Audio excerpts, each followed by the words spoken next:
right, here we have a Pioneer SX-1280 and an SX-1250, two generations of the same level of amp, and we're going to rebuild both of them, and we'll see which one we like better, what the differences are between them, and how each one goes. We've got all the parts available, and we're just going to go through it and see what happens. So don't miss it.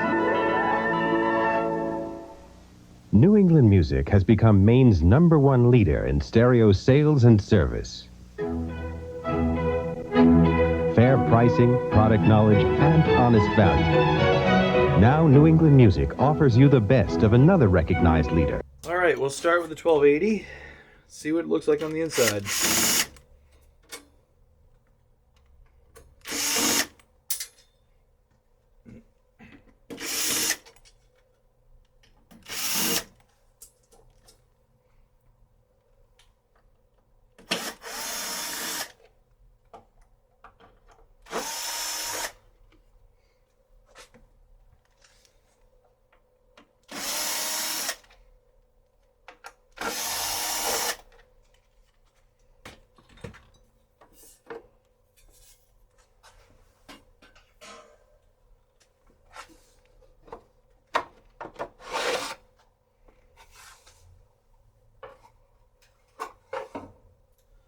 Alright, this one's pretty dusty. Looks quite a bit different than the 1250. We'll get to that.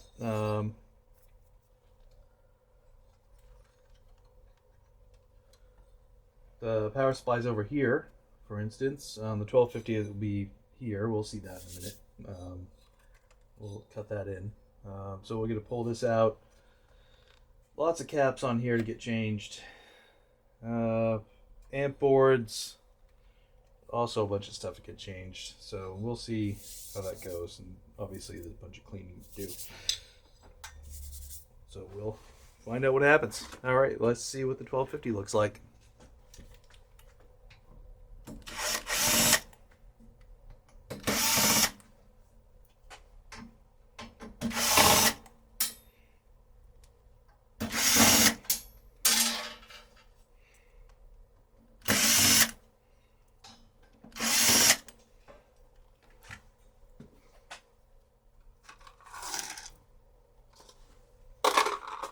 I want to keep these bits separate.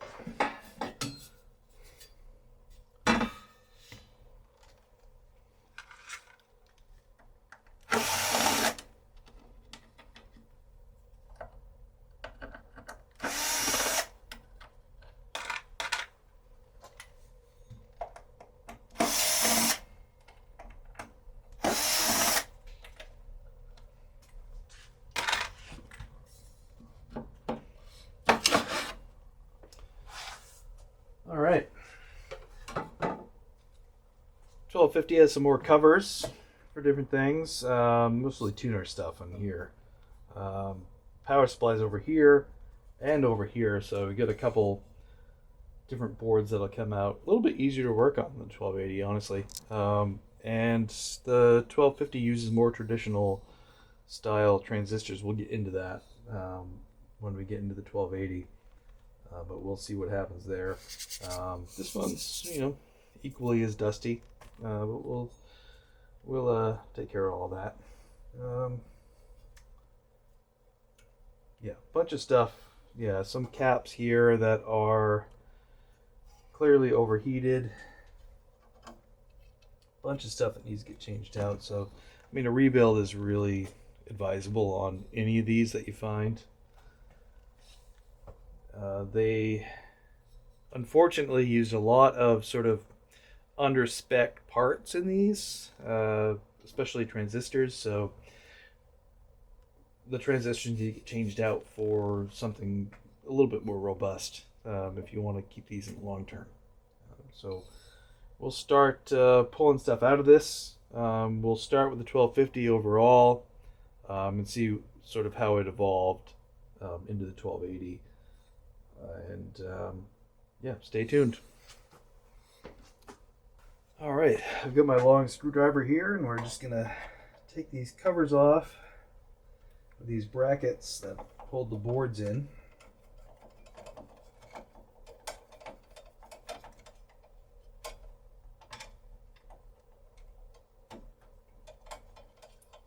hopefully we can get the screws out with them.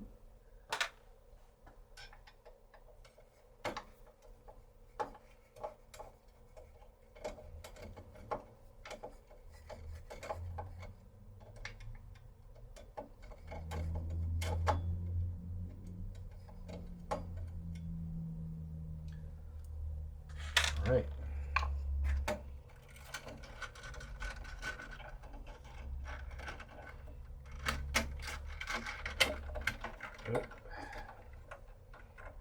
Got some plugs attached here, which you should probably disconnect from the bottom, but we'll be all right for now. All right, so this is the protection board. Very often all of these transistors go bad, especially these little outhouse style ones. If you see this kind of thing in any amp, then you need to change them because they're always bad. All right, let's get the actual power supply out of here.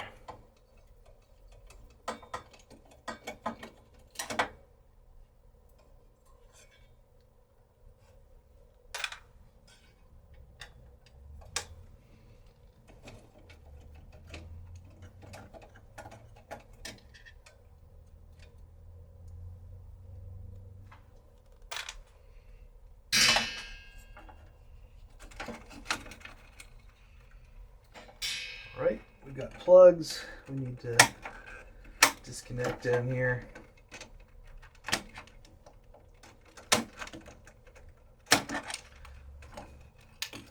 Just DIN plugs, typically. There we go. So yeah, we've got some oxidation on these plugs.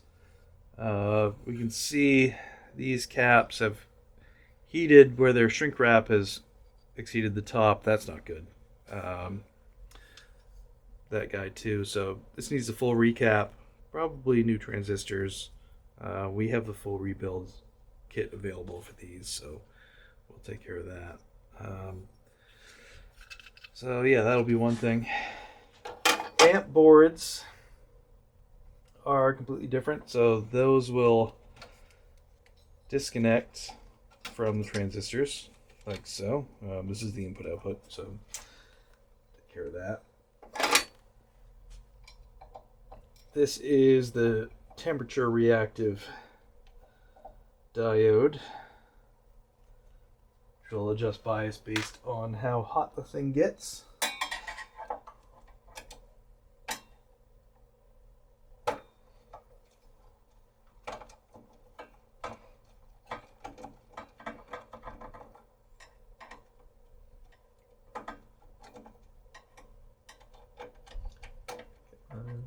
There we go.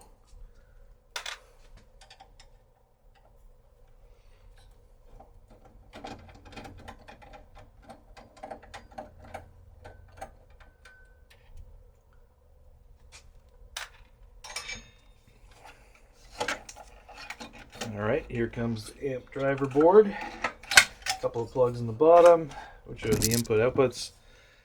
And we'll definitely want to change these caps out.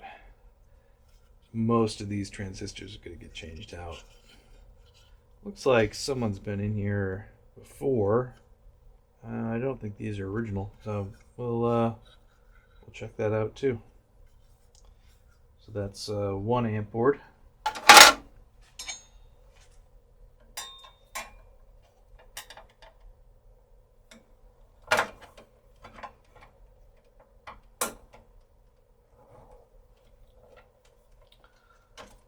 Disconnect these transistors.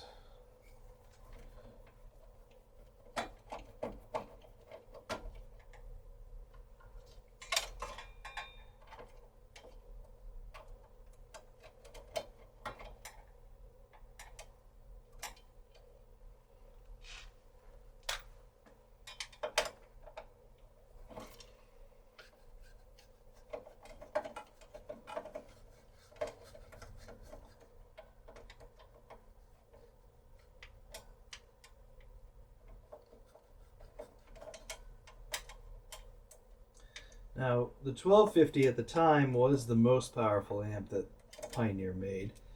Once the 1280 came out, there was also the 1980, which is more powerful even than that. It really depends on who you ask which one sounds better. Personally, I think the 1250 is the better sounding one. 1280 is not far behind, but yeah, see, these are a little bit bulging. And some more modern transistors in there, so something might have happened to this before and might have been serviced. But we'll see. I've got the full parts list for all the original replacements, so we'll see what happens there. Other amp. Alright, we are also going to replace the filter caps and this power relay down here because they can act up. We'll have to get into the bottom of it because there's more power supply protection circuit stuff in there, which we'll have to take care of. But for now, let's move on to the 1280 and see what we can pull out of there for rebuilds. Alright, here's the 1280. It doesn't look like stuff comes out of this one as easily. There's plugs in the bottom of the amp boards, but the transistors are wired in with no plugs. One thing about 1280 is that the transistors, they have these specially made. They have 4 legs on them, so we'll have to look into what exactly those do so we can test them out. Doesn't look like anything else comes out without a lot of desoldering.